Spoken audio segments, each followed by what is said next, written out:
कहते हैं फिर भागवत जी में कि ब्रजमंडल में फिर क्या वाद्य बज रहे थे, तो बोले अलग अलग प्रकार के वाद्य अपने मुख से ही बजा रहे हैं सब ब्रजवासी।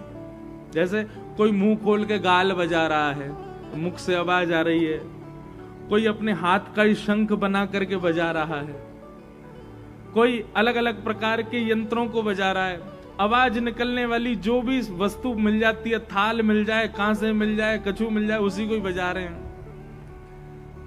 और कोई बिना बाल वाला व्यक्ति दिख जाए तो कहें ओहो क्या बढ़िया तबला घूम रहा है, इसी को बजाओ, उसी के सिर पर बजा रहा हो, वो भी प्रेम से बजवा रहा है। बंधुओं, उत्सव का एक स्वरूप होता है। सबसे पहली बात, उत्सव में व्यक्ति को यदि ये मालूम है कि मुझे अब भूख लग रही है, मैं अब थक गया हूं, मुझे अब सोना है, मुझे प्यास लगी है, तो समझो वो उत्सव नहीं मना रहा है। उत्सव में तो देहाभिमान शून्य हो जाता है व्यक्ति। हमारे कुंज बिहारी समिति जो पूरा क्रम कथा का संभाल रही हैं, बेचारे यहाँ के सब कार्यकर्ताओं को तो कईयों को तो पता ही नहीं होगा। एक भैया मुझे मिलने रोज ही आते हैं, पता नहीं कहां दिख नहीं रहे, उनके 2 जगह तो फ्रैक्चर आ गया है, यहाँ पे कहां हैं, दिख रहे हैं? उनको बेचारों को पहले दिन से ही कोई दिक्कत आ गई और बोले महाराज जी मेरे अंदर भीतर की कोई हड्डी में फ्रैक्चर आया है। बोले लेकिन फिर भी मुझे सब मना कर रहे हैं, मैं फिर भी रोज कथा में आ रहा हूं, मुझे पता ही नहीं चलता दर्द का, अगर घर रुकूंगा तो पता चलेगा। ये उत्सव का स्वरूप है। हमें देख लो, खांसी हमें हो रही, जुकाम हमें हो रहा, बुखार हमको आ रहा, बैठा हमसे नहीं जा रहा, चक्कर हमको आ रहे, लेकिन फिर भी हम कथा सुनाने आ रहे हैं ना। इसको ही तो उत्सव कहते हैं। जहां पर देह की स्थिति पता हो और देह का भान रहता हो, वो उत्सव नहीं होता। उत्सव में तो व्यक्ति देहाभिमान शून्य हो जाता है, उसको भान ही नहीं होता कि मैंने भोजन कब किया, मैं सो कब रहा हूं, मैं उठ कब रहा हूं, मैं नाच कब रहा हूं, मैं गा कब रहा हूं। ये उत्सव का प्रथम स्वरूप है। रात दिन का भी नहीं पता होता। दूसरी बात, कई लोग उत्सव मनाने के लिए व्यवस्थाएं ढूंढते हैं। बोले उत्सव कब मनेगा, गाने बजाने वाले होने चाहिए, साधन की व्यवस्था होनी चाहिए, ऐसी लाइट होनी चाहिए, ऐसा वातावरण होना चाहिए, तब हम नाचेंगे, तब उत्सव मनेगा। पर नहीं, जिसके चित्त में उत्सव होता है ना, और जो ठाकुर जी का उत्सव मनाता है, वो व्यवस्थाओं की चिंता नहीं करता। जैसी स्थिति परिस्थिति मिल जाए वो तो बस नाचता है, वो तो बस गाता है। उसको व्यवस्थाओं से उत्सव की आवश्यकता नहीं। बहुत सावधानी से सुनिएगा, व्यवस्था करके उत्सव मनाने का मन कर रहा है अगर किसी का, तो वो उत्सव नहीं है। तो जैसी व्यवस्था हो, अव्यवस्था हो, तो भी नाचता है, गाता है, उत्सव मनाता है। तीसरी बात, उत्सव में कोई बुरा नहीं मानता। कोई किसी के ऊपर गिर जाए, कोई किसी पर चढ़ जाए, किसी के हाथ में लग जाए, पैर में लग जाए, सिर फूट जाए ना, उत्सव में कोई बुरा नहीं मानता। सबको उत्सव में आनंद ही आता है, सबको अच्छा ही लगता है। कई बार नंदोत्सव होता है तो लुटाने के चक्कर में गिर जाते हैं लोग एक दूसरे पर। एक बार विदेश में कहीं कथा थी तो मैंने मंच से एक सेब फेंका और वो एक मैया की नाक पे जाके लगा। जैसे ही मैं कथा करके जाने लगा, इतनी भीड़ नहीं थी, कम ही लोग थे, अब वो मैया नाक दबाए बैठी बहुत देर से, विदेश की माता जी। मैं जैसे मंच से उतरने लगा तो पता चला उन्होंने तो पूरे मंदिर पे केस कर दिया। और महाराज, सब मंदिर कमेटी के लोग कहे महाराज जी आप मनाओ इनको। मैं क्या, मैंने मैया काय को आप इतनी नाराज हो रही, उत्सव है, उत्सव में तो लग लगा जाती है। नहीं नहीं, मैं शू करूंगी, आपको भी करूंगी। मैंने कहा जय हो मैया। तो कई बार तो ऐसे लोग भी आते हैं कथाओं में, फिर बाद में $100 में मान गई बेचारी। मैंने कहा सीधे बोलो ना कि आपको पैसा चाहिए। उत्सव का ये रूप नहीं है। हमारे वृंदावन में आके देखो, उत्सव जब होते हैं, महाराज बिहारी जी के दर्शन करने के लिए जन्माष्टमी के अगले दिन मंगला होती है बिहारी जी की। ओहो, अब तो बड़े नियम बना दिए क्योंकि घटनाएं हो गई 2-3, पर लोगों के अंदर उत्साह कैसा रहता है, चाहे हमारा दम घुट जाए, चाहे हमारे हाथ पांव खिंच जाएं, तो बिहारी जी दिख जाए हमको। ये उत्सव का स्वरूप होता है। और ऐसा केवल ठाकुर जी के लिए ही कर सकता है मानव। आप कितने भी बड़े फिल्म स्टार के आप वो क्यों नहीं हो जाओ मुरीद, पर उसके लिए भी इतने नहीं आप व्याकुल रहोगे। ठाकुर जी के लिए होते हैं लोग। उत्सव का स्वरूप है, वहां व्यक्ति देहाभिमान शून्य हो जाता है। उत्सव का दूसरा स्वरूप क्या है? उत्सव में कल जो आप लोग कर रहे थे ना, क्या मंच से लुटाया जा रहा, आप लूट रहे थे, पर उत्सव जिसके चित्त में होता है ना, वो लूटता नहीं है, वो लूट करके पीछे लुटा देता है। इसलिए मैंने एक बार कहा था बीच में, मैंने आगे बार ने जितना लूटा पीछे को लुटाए दो। नंदोत्सव में यही हो रहा था। नंद बाबा तो अटारी से लुटा रहे हैं और ब्रजवासी अपनी झोलियों में भर रहे हैं, और झोली में भर के ब्रजवासी भी अपनी अपनी अटारियों पर जाके वो भी लुटा रहे हैं। मतलब एक नंद बाबा नहीं है, असंख्य नंद बाबा हो गए हैं, सब लुटा रहे हैं। भैया बधाई बज रही है गोकुल में, पर बट रही है नंदगांव तक, बट रही है वृंदावन तक, बट रही है मथुरा तक। क्यों? नंद बाबा के इतने लंबे हाथ तो नहीं जो इतनी जोर से फेंके, नहीं, ब्रजवासी लूट लूट कर ब्रजवासी भी लुटा रहे हैं। उत्सव जब चित्त में होगा ना, तो आपकी संग्रह की स्थिति नहीं रहेगी। आप इकट्ठा नहीं करोगे, आप लुटाओगे। लुटावे को मन होएगा। तो कल जलंधर की जो कथा में जो दृश्य था ना, बहुत अच्छा लग रहा था। बस पेंपनियां बहुत ज्यादा बज रही थी, बाकी तो सब आनंद। क्या आप लोग उछल उछल करके सब नाच रहे थे। सब ब्रजवासी आनंद में भर गए। यशोदा मैया से जाकर के कह रहे हैं, जुग जुग जीवे री यशोदा मैया तेरो ललना। जुग जुग जीवे री यशोदा मैया तेरो ललना। हाँ, तेरो ललना नंद रानी, तेरो ललना, तेरो ललना नंद रानी, तेरो ललना। पता नहीं ठाकुर जी के उत्सव में क्या होता है। हम अपना हर वर्ष जन्मदिन मनाते मनाते ऊब गए। अब आनंद नहीं आता, अब थक से गए। अब लगता है कि अब काहे का जन्मदिन मनाना।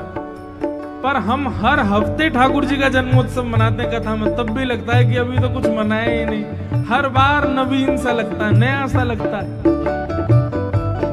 क्योंकि भैया ये कोई सामान्य नहीं, ठाकुर जी को जन्मोत्सव है ना, गाव भाव से। अरे हाँ, तेरो ललना नंद रानी, तेरो ललना, तेरो ललना नंद रानी, तेरो ललना। ओ तेरो ललना महारानी, तेरो ललना, तेरो ललना महारानी, तेरो ललना। जुग जुग जीवे री यशोदा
अरे जुग जुग जीवे री यशोदा मैया तेरो ललना।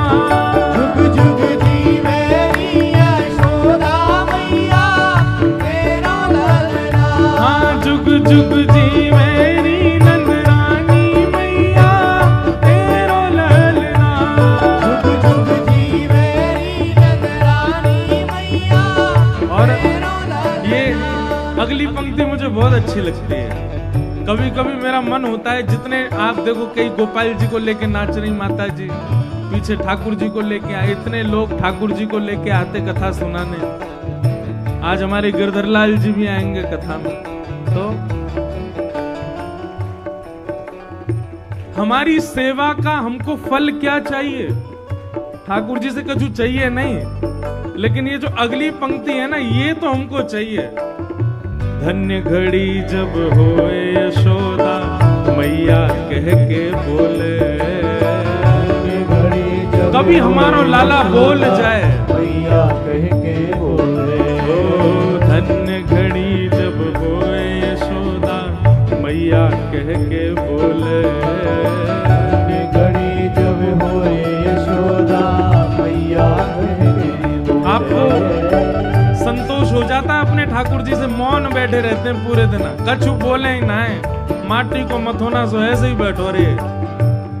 हमारा मन तो ऐसे ना लगे, हम तो अपने ठाकुर जी को कई बार एकांत में बोलते हैं, मैं ठाकुर जी कछु तो बोलो, एक शब्द तो निकारो। अच्छा एक बात बताएं, हमारे लाल जी बोलते तो हैं, एक बार किसी के यहाँ कथा थी, तो वहां रात्रि में ठाकुर जी की स्वर और ठाकुर जी की वंशी एक वैष्णव को भी सुनाई दी थी उड़ीसा में। हमारे लाल जी बोलते हैं, और निश्चित ही सबके ठाकुर जी बोलते हैं, बुलवाए तो सही कोई। तो हमारी तो एक ही कामना है। यहाँ जितनी यशोदा बैठी है, मैं भी यशोदा हूँ, जितने सब सेवा करते हैं सब यशोदा हैं। सब यशोदाओं के लिए ये पंक्ति है, धन्य घड़ी जब होए यशोदा मैया कह के बोले। धन्य घड़ी जब होए यशोदा मैया कह के बोले। और ओ नूपुर बांध दो चरणन में, घुटमन डोले। नूपुर बांध दो चरणन में, घुटमन डोले। नूपुर बांध दो चरण में, घुटमन डोले। नूपुर बांध दो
सब लोग विराज जाओ। महाराज ठाकुर जी के जन्मोत्सव की जो सिंधु है, सिंधु मतलब समुद्र, ठाकुर जी के जन्मोत्सव के सिंधु की बिंदु की एक अणु है जो हम लोग अनुभव करते हैं। कल हमने उत्सव मनाया, आज फिर उत्सव मनाया, ये उस सिंधु का बिंदु का एक अणु मात्र है। सोचो ब्रजमंडल में कैसा उत्सव रहा होगा जब ठाकुर जी प्रकट भये। भागवत जी में वर्णन आता है कि जितना सुंदर नंद भवन सजा है उतना ही सुंदर पूरा ब्रजमंडल, हर घर सजा है। जैसे बंधन बार, जैसे मंगल वाद्य, जैसे सुंदर गायन नंद भवन में हो रहे हैं, वैसे ही मंगल वाद्य, वैसे ही मंगल गायन, वैसे ही मंगल द्वार पूरे ब्रजमंडल में सजे हैं। क्यों? बोले सबको ऐसा लगता है कि हमारे ही लाला भयो है, सबको ऐसा लगे हमारो ही कन्हैया भयो है। कोई के मन में भी ये भावना नहीं है कि केवल अकेले नंद बाबा के लाला भयो, सबके मन में ये भावना हमारे लाला भयो।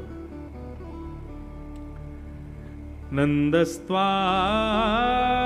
उत्पन्ने जाता ह्लादो महामना आहूय विप्रान् वेदज्ञान स्नातः सुचिरलंकृत वाचयित्वा स्वस्तेनं जात कर्मात्मजस्य वै कारयामास विधिवत पितृदेवार्चनम तथा। नंद जी के लाला भयो, सब ब्रजवासी नाच रहे हैं, गा रहे हैं, आनंद मना रहे हैं। नंद बाबा अटारी पर खड़े होकर के खूब लुटा रहे हैं। ठाकुर जी जीवन में आएंगे तो इस बात को लिख लीजिएगा कि आपकी संग्रह की स्थिति खत्म हो जाएगी। आप इकट्ठा करना बंद कर दोगे। ठाकुर जी जीवन में आ गए तो लुटावे को मन होएगा, कितनों दे दूं। जो अपने पास है, अभी हमारी स्थिति क्या होती, हमको किसी ने कुछ अच्छा दिया, कौन बजा रहा हो भैया मंजीरा, कोई बालक ही होगा, एक देर शांत रखो। अभी किसी ने कोई अच्छी वस्तु दी, आपने मुझे पटका दियो, अब पटका देते अच्छी है तो हमारे मन में स्थिति क्या है, इसको रखो, संभाल के रखो। पर ठाकुर जी यदि आपके चित्त में आ चुके हैं या ठाकुर जी आपको अपना बना चुके, तो आपकी स्थिति क्या होगी?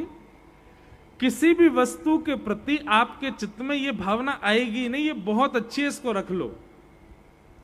कोई प्रदान करेगा, आप लेंगे जरूर, पर उसको रखेंगे नहीं। कोई और दिख गया ना आपको तो आप उसको दे दोगे। आप अपने यहां संग्रहित नहीं कर सकते। ये एक सिम्टम है ठाकुर जी का जीवन में होने का। आपकी स्थिति प्रदान करने की होगी, मांगने की नहीं, लेने की नहीं, रखने की नहीं होगी, देने की स्थिति हो जाएगी, बांटने की स्थिति हो जाएगी, और हमारे ब्रज भाषा में कहूं तो लुटावे की स्थिति हो जाएगी। लुटाओगे और कछुनाए तो स्वयं को ही लुटाए दोगे। सांसारी स्थिति में इकट्ठा करने का मन होता है, पर भक्ति पथ पर जब आप चलते हैं तब देने का मन होता है, लुटाने का मन होता है, बांटने का मन होता है। नंद बाबा लुटा रहे हैं भर करके, और उसमें भी ये विचार नहीं कर रहे हैं कि कौन सी वस्तु किसके पास जानी चाहिए। सब योग्य दिख रहे हैं नंद बाबा को। तो ठाकुर जी जीवन में आएंगे तो दूसरी स्थिति क्या होगी कि आपको सब श्रेष्ठ दिखेंगे, कोई कम, ज्यादा, बड़ा, छोटा, इस प्रकार आप किसी का अनुपात नहीं करोगे। सब आपको सम दिखाई देंगे, आपको सब अच्छे ही लगेंगे। नंद बाबा अटारी पे खड़े है करके लाखन के रत्न उड़ा रहे हैं, सामने ये नहीं देख रहे हैं कि किसके हाथ में जा रहे हैं, बस लुटा रहे हैं, क्योंकि सब योग्य लग रहे हैं नंद बाबा को। ठाकुर जी जीवन में आएंगे तो दूसरी स्थिति क्या होगी, सब में योग्यता का दर्शन होगा। नंद बाबा आनंद में फूल रहे हैं, सुख में भर गए, सब ब्रजवासी आनंद में भर के नाच रहे हैं, गा रहे हैं। इतने में ही कंस के द्वारा भेजी गई प्रथम राक्षसी आई, जिसका नाम क्या है, पूतना। बहुत ध्यान से सुनिएगा सब लोग।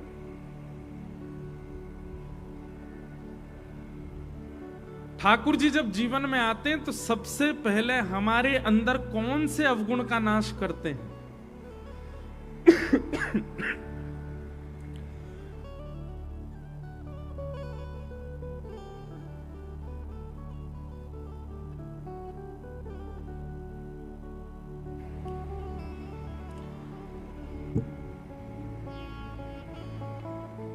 ठाकुर जी जब जीवन में आते हैं तो ये राक्षसों की श्रेणियां, ये हमारे अवगुण ही हैं, हमारे चित्त के।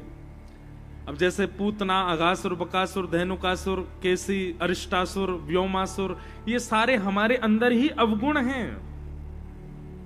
एक एक अवगुण को ठाकुर जी नष्ट कर रहे हैं सीक्वेंस से, वो हमारे चित्त के ही अवगुण हैं। तो जब ठाकुर जी चित्त में आते हैं तो सबसे पहले किस अवगुण का नाश करते हैं? तो पूतना का अवगुण क्या है? अविद्या। क्या है? अविद्या। अविद्या का मतलब सामान्य भाषा में कहूं तो अज्ञान। अज्ञान को ही अविद्या कहते हैं, वही पूतना है। जिसको सही और गलत की पहचान नहीं होती, उम्र हो गई 60 साल लेकिन फिर भी नहीं पता कि सही गलत क्या है, इतना बोध नहीं है जिसको, ऐसे व्यक्ति को अज्ञानी कहा जाता है। क्या उचित है क्या अनुचित है, इतना बोध भी जिसको नहीं है उसको अज्ञानी कहा जाता है। तो ठाकुर जी जीवन में आएंगे तो सबसे पहले अविद्या नष्ट हो जाएगी। अर्जुन का क्या नष्ट हुआ था? अविद्या नष्ट हुई, उसका अज्ञान ही नष्ट हुआ। अज्ञान नष्ट होगा तो ज्ञान आएगा। तो सीधी बात, ठाकुर जी सबसे पहले आकर के अज्ञानता को नष्ट कर देते हैं। आप देखिएगा, वैष्णव जो होते हैं ना, वैष्णव व्यक्ति के पास में ऐसी दृष्टि होती है कि वो सामने वाले के आव भाव से ही पहचान जाता है कि कितने पानी में है। अब यहां इतने सारे तिलक वाले सब बैठे तो हैं वैष्णव जन, पता नहीं आप लोगों ने अनुभव किया कि नहीं किया, पर नित्य नाम जाप करने वाले, नित्य उर्धपुंड तिलक लगाने वाले, नित्य कंठी माला धारण करने वाले, एकादशी निष्ठा करने वाले, नाम जप निष्ठा करने वाले, वृंदावन को भजने वाले, अपने गुरु का नित्य स्मरण करने वाले, ऐसे जितने वैष्णव यहां बैठे हैं, वो अपने आप से अंदाजा लगाइए। आप व्यक्ति को देख करके नहीं पहचान जाते कि वो कैसा होगा, आपको अनुभूति होने लग जाती है। वैष्णव बनने से पूर्व सांसारिक स्थिति में आपको अच्छा लगेगा, नाचने गाने में, ब्याह में, आदि आदि सब में, पर जैसे ही आप वैष्णव होते चले जाते हो फिर किसी के ब्याह में जाने का भी मन नहीं होता। विवेक बुद्धि जागृत हो जाती है, विवेक बुद्धि आपको सही और गलत की पहचान कराने लग जाती है। किसी भी व्यक्ति को देखते ही आप पहचान जाओगे कि ये कैसा होगा। हमारे पास कोई सिक्स्थ सेंस नहीं है, ये वैष्णव भेष की कृपा है कि प्रणाम करने वाला व्यक्ति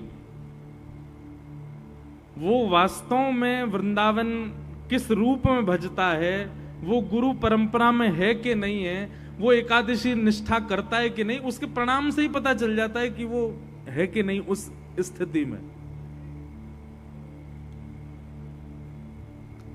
व्यक्ति के रूप से ही पता चल जाता है। और ये कोई अलग से हमको कोई सिक्स्थ सेंस नहीं मिलता, ये वैष्णवता से ही आपको विवेक बुद्धि जागृत हो जाती है।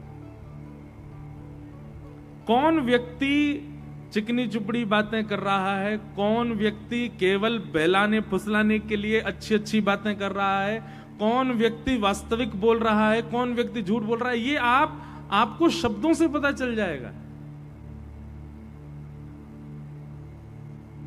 ये वैष्णव होने का एक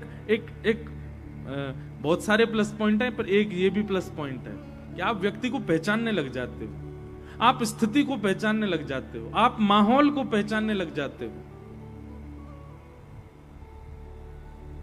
तो भगवान क्या करते हैं, जीवन में आते विवेक बुद्धि जागृत कर देते हैं। मैं कथाओं में कहा करता हूं, व्यक्ति को पहचानने के लिए 3 चीजों पर ध्यान रखा करो। किसी से भी मिलो, उसकी 3 चीजें देखो। सबसे पहला नेत्रम, उसकी आंखें देखो।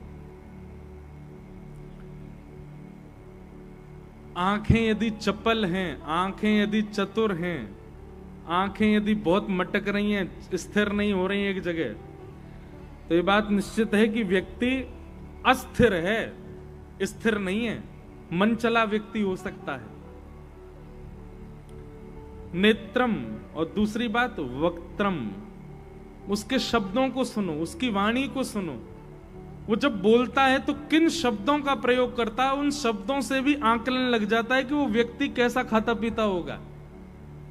और तीसरी चीज पर ध्यान दो, विकारेण, वो जब बैठता है तो बैठता कैसे है, चलता है तो चलता कैसे है, जब लेटता है तो लेटता कैसे है। और आप लोग कथा सुनते हो, कथा सुनने में इतनी मुद्राएं बदलते हैं श्रोतागण, कभी इस पाम को ऊपर कर लेंगे, कभी इस पाम को ऊपर कर लेंगे, कभी दोनों पाम ही खोल के यूं बैठ जाएंगे, कभी दोनों पामों को बांध के बैठ जाएंगे। और बेचारे जो सोफा कुर्सी पे बैठे हैं वो तो कभी यूं बैठेंगे, कभी यूं, कभी अंगड़ाई लें तो महाराज कुर्सी नहीं गिर जाए पीछे। तो व्यक्ति के, हम सत्य बता रहे हैं, 7 दिन में आप हमसे अगर पूछो कि महाराज सबसे बड़े श्रोता कौन, तो मैं 10 श्रोता गिन के ऊपर मंच पे ले आऊंगा, जिनकी मुख की आकृति 4 घंटा एक सी रहती है। अब हम वक्ता हैं, हमारे पैर हिलेंगे ही नहीं, ऐसे ही रहेंगे। ऐसे ही श्रोता को भी होना चाहिए। श्रोता को भी एक ही आसन में बैठ करके पूरी कथा सुननी चाहिए। उसके शरीर में बार बार विकार आते हैं, बार बार आसन बदलने की इच्छा होती है, तो इसका मतलब है उसका मन चला है, मन स्थिर नहीं है। उसका मन स्थिर होगा तो वो एक ही आसन में बैठेगा, सम रहेगा, उसका मुख भी ज्यादा नहीं घूमेगा। सम मन वाला व्यक्ति कई बार 1 या 2 मुद्राओं में ही पूरी रात काट देता है निद्रा में, ज्यादा आसन नहीं, ज्यादा करवट नहीं लेता। तो 3 चीजों से व्यक्ति के मन की स्थिति पता चलती है, नेत्रम, वक्त्रम और विकारेण। लेकिन इसमें भी अगर आप वैष्णव बन गए, वैष्णव व्यक्ति को तो 4 बातें सुन ले वो सामने वाले तो पता चल जाएगा कि ये उचित है कि नहीं है, ये अनुचित है। वैष्णव व्यक्ति को विवेक बुद्धि प्राप्त हो जाती है।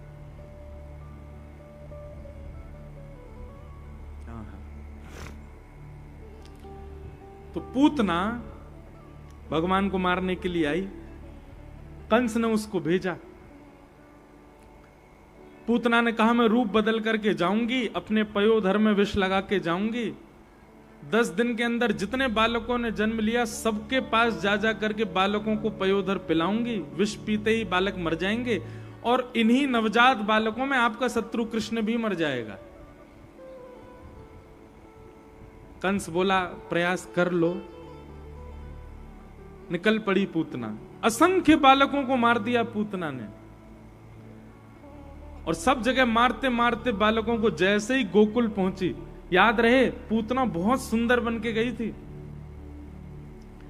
जैसे ही गोकुल में प्रवेश किया, पूतना के नेत्र इतने सुंदर, नासिका इतनी सुंदर, मुस्कान इतनी सुंदर, चाल इतनी सुंदर, उसका रूप इतना सुंदर, उसके तन से आने वाली सुगंधी इतनी सुंदर, उसके केश इतने सुंदर, अरे सर्वांगीण रोम रोम सुंदर है पूतना का। जैसे गजगामिनी चाल भीतर गोकुल में प्रवेश करती है पूतना, नंद घरानंद भयो जय कन्हैया लाल की, हाथी दीने घोड़ा दीने और दीनी पाल की, सब ब्रजवासी नाच रहे हैं गा रहे हैं।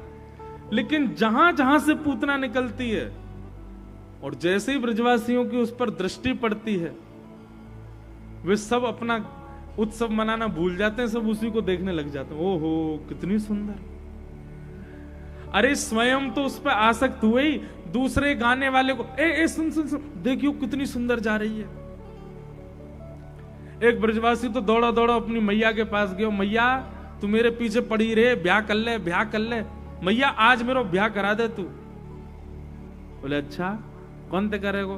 बोले वो गोपी आ रही है, एक बात मेरा ब्याह करा दे मैया, देख कितनी सुंदर है, या को रूप तो देखो। अरे भैया केवल गोप ग्वाल ही उस पर मोहित नहीं हुए, गोपियां भी मोहित हो गई। श्रीमद् भागवत जी में वर्णन है कि जैसे ही पूतना को गोपियों ने देखा तो गोपियां बोली, अरे बहन हमारी बात तो सांची निकसी। बोले कैसे?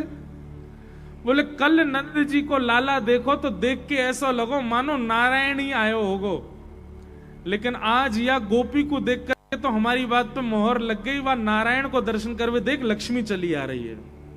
कितनी सुंदर है पूतना। सब उसके रूप पर मोहित हो गए। पूतना ने आकर के कुछ गोपियों से पूछा, ये उत्सव जा बालक के हैवे की खुशी में है रहे हो, वो बालक कहां मिलेगो, वहां के दर्शन कहां को होंगे। गोपियां तो मार्ग ही बताना भूल गई। उसकी वाणी सुन करके, उसके शब्द सुन करके सब देखती रह गई उसको। पूतना ने चुटकी बजाई, अरे आपसे पूछ रही हूं, ये जाके का जो उत्सव मन रहा हो वो बालक कहां मिलेगो। अरे बहन, ये 2 वृक्ष दिख रहे हैं ना, ये वृक्ष जा आंगन में वही है वो बालक, चली जा। पूतना ने सबको आकृष्ट कर लिया। जैसे ही नंद भवन में प्रवेश किया, गोदी में लिए बैठी हैं यशोदा मैया लाला। 6 दिना के हैं बस अभी। 6 दिना के ठाकुर जी को भागवत जी में ऐसा भी भाव बताया कि कितने महीनों तक तो ठाकुर जी को दिखाया ही नहीं यशोदा मैया ने किसी को।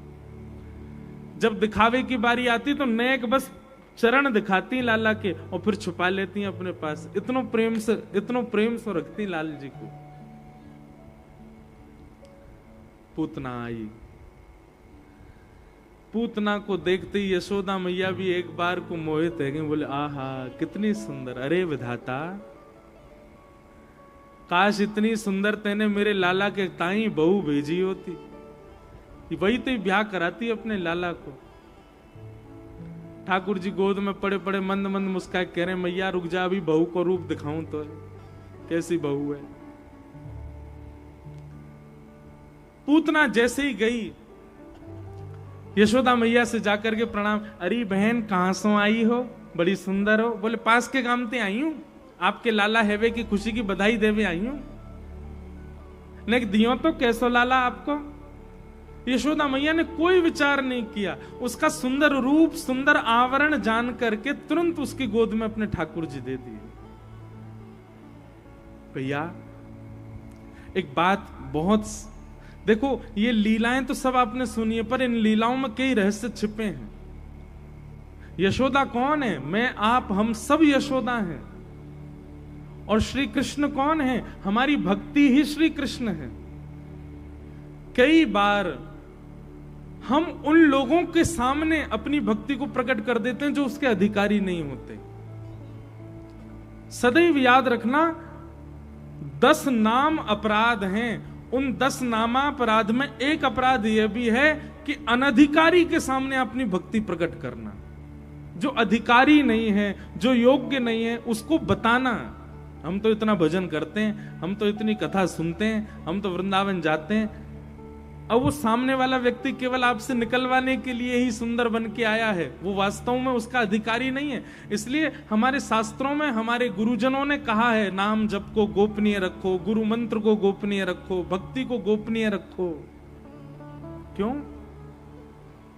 क्योंकि अनधिकारी के सामने बोलने का मतलब ठीक उसी प्रकार है श्री कृष्ण को पूतना को प्रदान करना। वो बहलूपिया है, बाहर से केवल दिखा रहा है। इसलिए अपनी भक्ति को प्रकट केवल वैष्णवों के सामने करो, गुरुजनों के सामने करो, संतों के सामने करो, सबके आगे प्रकट करने की आवश्यकता नहीं। नामापराध में कहते हैं, आप यदि किसी ऐसे व्यक्ति के सामने अपना भजन बताते हैं जिसको भजन का मूल्य ही नहीं पता, उससे भी आपका भजन घट जाएगा, आपका नाम जब घट जाएगा, आपकी भक्ति कम हो जाएगी। 10 नामापराध में एक अपराध है।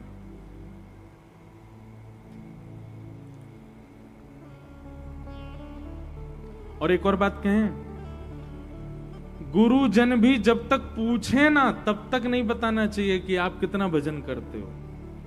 कई लोग होते हैं वो मिलने आते हैं तो बैठते ही, हम तो हर महीना जाते हैं वृंदावन, महाराज जी हर महीना के उस एकादशी पे हमारा ही बंगला लगता है बिहारी जी में। मैं तो अपना कोई वो रखता नहीं महाराज जी, 200 लोगों को लेके जाता हूं बस में बैठा के जलंधर से, सबको दर्शन करा के लाता हूं। इतना काय को प्रकाश करना भाई अपनी भक्ति का।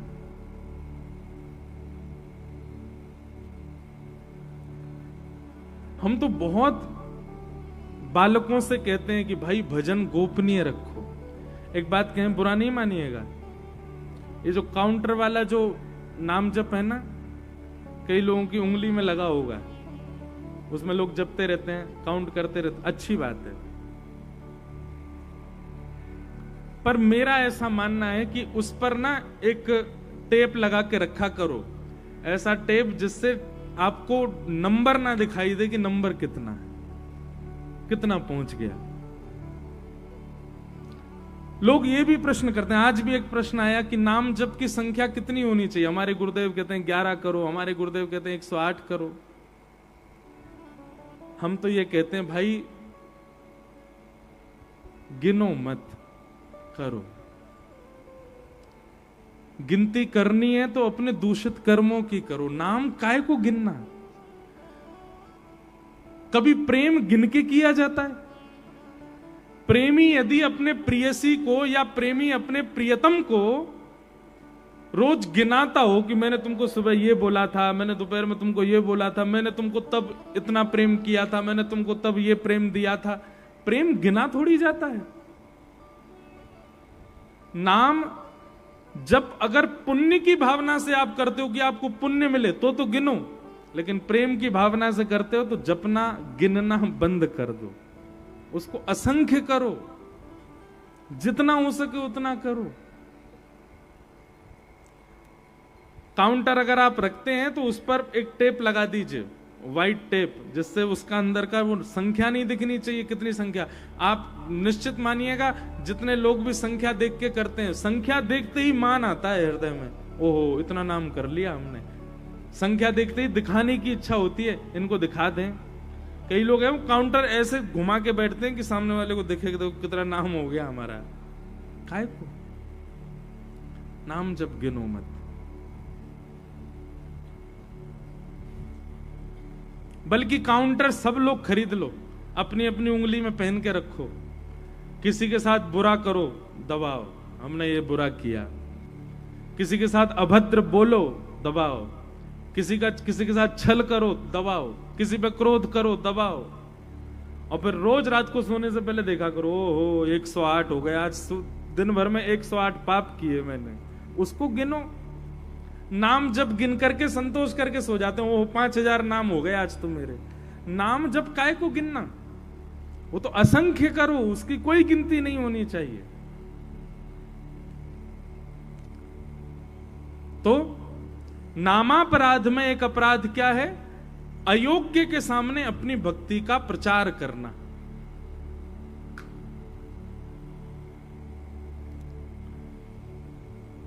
यशोदा मैया ने लाला दे दिए, पूतना ने जैसी गोद में ठाकुर जी को लिया, इतने में ही कुछ गोपियां आई। यशोदा मैया से बोली, मैया जल्दी बाहर चलो, एक पूजा करनी है। यशोदा मैया बोली, अच्छा बहन तुम लाला को संभालो, मैं अभी आऊं। पूतना बोली, हाँ हाँ मैं संभाल रखा है, आप जाओ। यशोदा मैया जैसे ही बाहर आई और पूतना ने जैसे ही ठाकुर जी को देखा, ठाकुर जी ने दोनों नेत्रों पे हाथ धर लिए। 6 दिन के ठाकुर जी ने छोटे छोटे हाथ उठा करके अपने नेत्रन पर धर लिए। कितनी दुर्भाग्यशाली है पूतना। उसके रूप पर सब मोहित हो गए, उसको सब देखना चाह रहे हैं, उस पर सब आकृष्ट हो गए। पर जिसको आकृष्ट होना चाहिए था, जिसको रूप दिखना चाहिए था, जो रूप को देखने वाला होना चाहिए, उसी ने ही आंख बंद कर ली। हमको दुनिया देखे क्या फायदा, सबको देखती है दुनिया तो, पर राधा रमण हमको देखे, ये बड़ी बात है। कई बार अखबार में आता है कि आज 5 लाख लोगों ने बिहारी जी के दर्शन किए। ये बड़ी बात नहीं है कि 5 लाख लोगों ने बिहारी जी को देखा। 5 लाखों में बिहारी जी ने किस किस को देखा, ये बड़ी बात है। पूतना को पूरे ब्रज ने देखा, सब ब्रजवासियों ने देखा। ये बड़ी बात ना है कि पूतना को सबन ने देखो, बड़ी बात यह है कि ठाकुर जी ने देखा कि नहीं देखा। नहीं देखा ठाकुर जी। तो मैं कथाओं में कहा करता हूं, सभी साधक बहुत ध्यान से सुनिएगा, वो गलती कभी मत करियो जो पूतना करके गई है। नहीं तो महाराज आपके कितने श्रेष्ठ हों, कितने सुंदर हों, कितने योग्य हों, ठाकुर जी आपको देखेंगे नहीं। कहीं ऐसा नहीं हो कि हम ठाकुर जी के सामने गए और राधारमण जी अपने नेत्र बंद कर लें। क्या गलती की है पूतना ने? पूतना गलतियां तो बहुत सारी हैं, पर साधकों के लिए, वैष्णवों के लिए 2 अपराध हैं जो पूतना ने किए, जिसकी वजह से ठाकुर जी नजर फेर लेते। सबसे पहला, भजन विक्षेप। क्या? भजन विक्षेप। भजन विक्षेप का मतलब, तुम खुद भजन तो करते नहीं हो, लेकिन कोई और कर रहा है तो उसमें टांग अड़ा रहे हो, उसके भजन को रुकवा रहे हो, उसके भजन में किसी ना किसी रूप में विक्षेप डाल रहे हो। अगर आपका ये गुण है, दूसरे के भजन को रुकवाना, दूसरे के भजन में टांग अड़ाना, दूसरे के भजन में दखलंदाजी करना, दूसरे के भजन में डिस्टर्ब करना, तो ठाकुर जी आपको नहीं देखेंगे। ये पूतना ने किया। नंद घर आनंद भयो, जय कन्हैया लाल की, नाच रहे गा रहे हैं सब ब्रजवासी हो। पूतना ने आके क्या किया? सबको अपनी ओर आकृष्ट कर लिया, सबको आकर्षित कर लिया। अरे पूतना के आते ही सारे ब्रजवासी भूल गए कि हमको भजन करना है, हमको कीर्तन करना है, हमको उत्सव मनाना है। सब पूतना को देखने लगे। ये सबसे पहला कारण है कि ठाकुर जी ने पूतना को नहीं देखा। भजन विक्षेप मत करो। बंधुओं, कोई साधक यदि आपके घर में है, आपके पड़ोस में है, आपके परिवार में है, और यदि वो कुछ ठाकुर जी के लिए करता है, उत्सव करता है, नाम जप करता है, कथा सुनता है, या कुछ भी करता है, आप प्रयास करो कि विक्षेप मत बनो, करने दीजिए उसको। क्योंकि विक्षेप करता ठाकुर जी को बिल्कुल प्रिय नहीं, बहुत अप्रिय लगता है ठाकुर जी को। तो इसलिए चाहवें कि श्री राधा रमण जी कभी अपने नेत्र हमसे ना फेरें, वाके लिए कोई के भजन में विक्षेप मत बनो। सबसे पहला कारण, ठाकुर जी ने पूतना को इसलिए नहीं देखा। और दूसरा कारण, पूतना को ना देखने का जो साधकों के लिए, कारण बहुत सारे हैं ना देखने के, पर साधकों के लिए पूतना में दूसरा ऐसा क्या अवगुण है कि ठाकुर जी ने उसको नहीं देखा?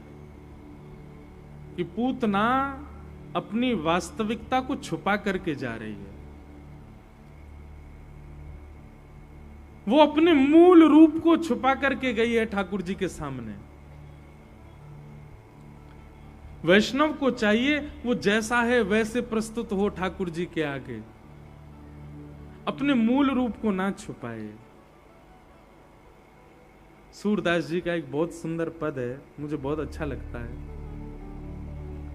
कौन कुटिल खल कामी मौसम, कौन कुटिल खल कामी मौसम, कौन कुटिल खल कामी मौसम, कौन कुटिल खल कामी। सुन करके गाओ। कौन कुटिल खल कामी मौसम, कौन कुटिल खल कामी मौसम, कौन कुटिल खल कामी मौसम, कौन कुटिल खल कामी। जो तन दिया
बड़ो है मोते सब पति तन में नामी।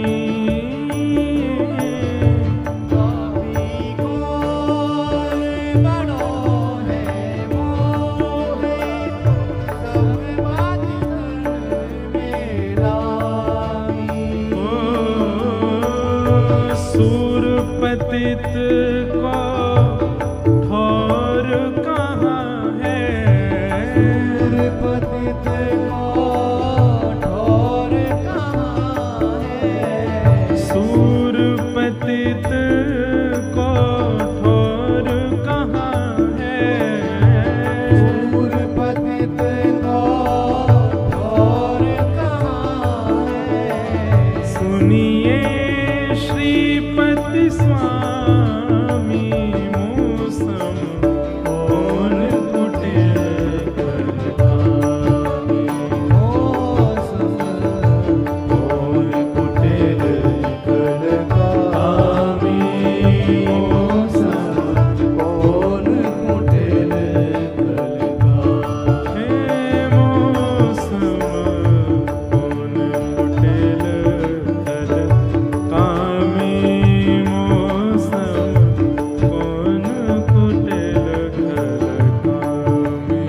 मूसम कौन कुटिल कलकामी, मूसम कौन कुटिल कलकामी। ये शब्द जो आप गा रहे थे ना, ये परम रसिक शिरोमणि स्वामी परम रसिक शिरोमणि श्री सूरदास जी महाराज गा रहे हैं इस भाव को, जिनको साक्षात ठाकुर जी के दर्शन होते थे। ऐसे सूरदास जी महाराज कह रहे हैं कौन कुटिल खलकामी मौसम। एकाध कोई गलत बात अपने लिए नहीं कही है, कितने सारे शब्द कहे, और अंत में तो कलम ही तोड़ दी, बोले क्या, पापी कौन बड़ो है मोते सब पति तन में नामी। पापियों में नामी हूं मैं। सूर पतित को ठौर कहाँ है, सुनिए श्रीपति स्वामी मूसम कौन कुटिल खलका। ये बात हम क्यों समझा रहे हैं आपको? अपनी वास्तविकता प्रस्तुत करो ठाकुर जी के आगे। आप जैसे हो वैसे प्रस्तुति करो भाई। वैद्य के आगे अपना रोग नहीं बताओगे तो चिकित्सा कैसे होगी? ऐसे ही ठाकुर जी के आगे अगर अपने अवगुण आपने नहीं कहे, सबको मत बताओ, पर ठाकुर जी को तो बताओ। नाथ, मैं ऐसा हूं, मेरे अंदर ये अवगुण हैं, ये दोष हैं, ये पाप हैं, ये दूषित कर्म है। नाथ, आप कृपा करके मुझ पर अनुग्रह करो। पर पूतना ने क्या किया? अपने समस्त दोषों को छुपा करके सुंदर सुंदर बाह्य आवरण बना करके गई है तो राक्षसी, पर दिखा करके क्या गई है? मैं लक्ष्मी के समान सुंदर हूं। ठाकुर जी कहते हैं जो इस प्रकार के आवरणों से ढक करके लाता है स्वयं को, मैं ना देखूं बाकू, मेरी दृष्टि ना पड़े वापे। इसलिए भैया साधकों को इन दो बातों का ध्यान रखना चाहिए कि अगर ठाकुर जी के नेत्रों से आपको ठाकुर जी के नेत्रन में बसना हो तो एक तो कभी किसी के भजन में विक्षेप मत बनो, और दूसरा जैसे हो यथार्थ ठाकुर जी के सामने प्रस्तुत करो स्वयं को, छुपाओ नहीं। आज अगर किसी को देख के ईर्ष्या हो गई ना, तुरंत जाइए अपने गोपाल जी के पास, बोले वो सामने वाले को पता नहीं उसकी उपलब्धि देख के मुझे ईर्ष्या हो रही है, नाथ आप कृपा करके मेरी ईर्ष्या को नष्ट करो। आप यदि इस प्रकार अपने समस्त अवगुणों को तुरंत प्रस्तुत करेंगे ठाकुर जी के आगे, ठाकुर जी लिए महाराज झाड़ू ऐसी लगावेंगे आपके हृदय में, कोई अवगुण प्रकट ही नहीं हो पाएगा। फिर आप उस अवगुण को प्रकट होने के बाद में प्रकट रहने देते हैं, इसीलिए वो अवगुण सदा के लिए बस जाता है। तुरंत ठाकुर जी को बताओ, अरे भाई कमरा में कॉकरोच घुस गया, तुरंत मैया के पास जाते हो दौड़ के। हमको छपकली से डर लगता है, कमरा में छिपकली आ जाए तो मैं तो पूरे घर को अधर कर दूं, तुरंत भगाई जाती ना।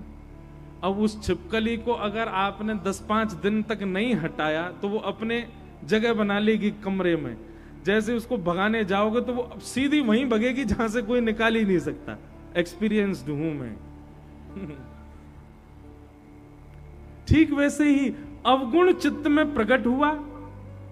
अवगुण जन्म से नहीं होते हमारे अंदर, धीरे धीरे धीरे धीरे आते हैं। जैसे ही कोई अवगुण आता है, आज किसी की ऐसी बात पर क्रोध आ गया जिस पर आना ही नहीं चाहिए था, फिर भी आ गया आपको, तुरंत जाइए अपने ठाकुर जी के पास, बोले नाथ इतनी बड़ी बात नहीं थी, मुझे क्रोध आ गया, आप कृपा करो मेरा ये क्रोध शांत हो। तुरंत ठाकुर जी के सामने प्रस्तुत करोगे, तुरंत ठाकुर जी लिए महाराज जो भी अवगुण आया चित्त में तुरंत उसको ध्वस्त करेंगे।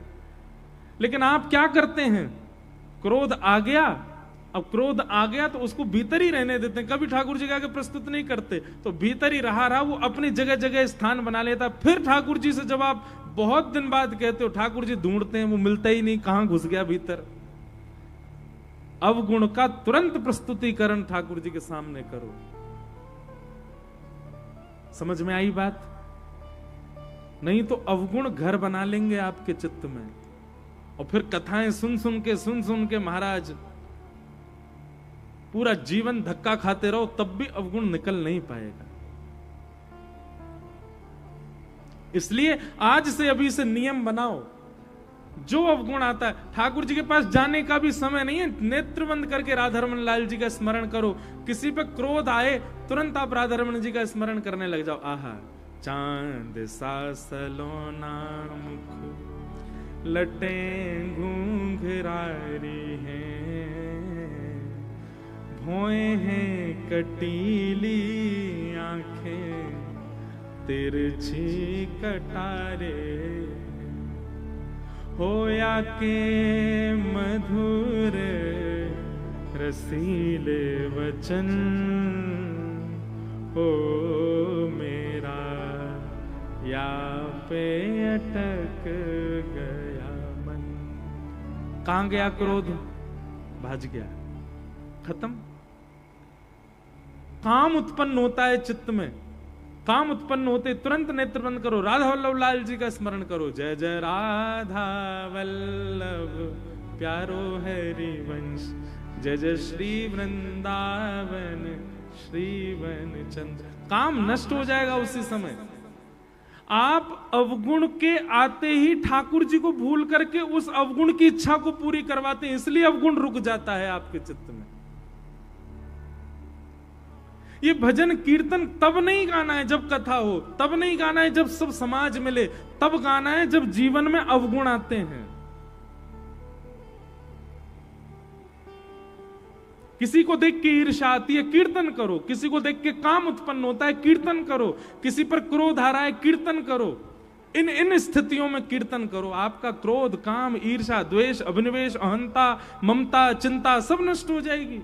बच्चे कहां नहीं मानते, चिंता हो रही है, कीर्तन करने लग जाओ, चिंता खत्म। ये सूत्र हैं और ये सुनने से काम नहीं चलेंगे, ये प्रैक्टिकल करने पड़ेंगे। तो अपने अवगुण को ठाकुर जी के सन्मुख प्रस्तुत करो। भगवान ने पूतना को नहीं देखा। पूतना ने जैसे ही अपना पयोधर भगवान के मुख में दिया, भगवान ने उसके विष को पिया, दूध को पिया, पुण्यों को पिया, पापों को पिया, और अंत में ठाकुर जी ने दोनों छोटे छोटे हाथों से उसके पयोधर को पकड़ करके प्राणै शमम रोष शमन वितो पिबत गाढ़म कराभ्याम भगवान प्रपिड्यतत। भगवान ने जैसे ही उसके प्राणों को खींचना शुरू किया, अब तो पूतना पकड़ करके ठाकुर जी को दूर खींचे, लेकिन ठाकुर जी और कस के पकड़े और उसके प्राणों को पीने लगे। जैसे ही प्राण पीने लगे, अपने अपने वास्तविक रूप में आने लगी, राक्षसी बनने लगी, विशाल विकराल स्वरूप हो गया। सामुंच मुंचाल मित प्रभाषणी चिल्लाने लगी, अरे बालक छोड़, अरे बालक छोड़। ठाकुर जी को पकड़ करके पूरे ताकत से खींच रही है, लेकिन ठाकुर नेक से छेदना के ठाकुर जी में जन कहां से ताकत आ गई। ऐसी पकड़ रखी है पूतना। और जैसे ही पूतना कहने लगी छोड़ छोड़ छोड़। सो ठाकुर जी ने पयोधर मुख से निकाला और 6 दिना के ठाकुर जी बोले मौसी जी हम पे तो पकड़वैया आवे, छोड़नो ना आवे। और एक बार जाकू पकड़ ले ना, चाहे वो भगत हो चाहे राक्षस हो, फिर तो ठिकाने लगा के ही छोड़े वहां। 6 दिना के ठाकुर जी जैसे ही बोल पड़े महाराज, पूतना तो व्याकुल हो गई। भगवान ने उसके प्राणों को खींच करके गोविंदाय नमो नमः बोल पूतना मर्दन भगवान की। धड़ाम से पूतना का विशाल शरीर गिरा। सब ब्रजवासी दौड़ करके गए, जाके देखा तो महाराज राक्षसी पड़ी है। पूतना के पयोधर से ठाकुर जी को उठाया और सब ब्रजवासी लेकर के गौशाला गए। गौशाला में ले जाकर के ठाकुर जी के 12 अंगों पर गौरज लगाई, गौमूत्र से स्नान कराया,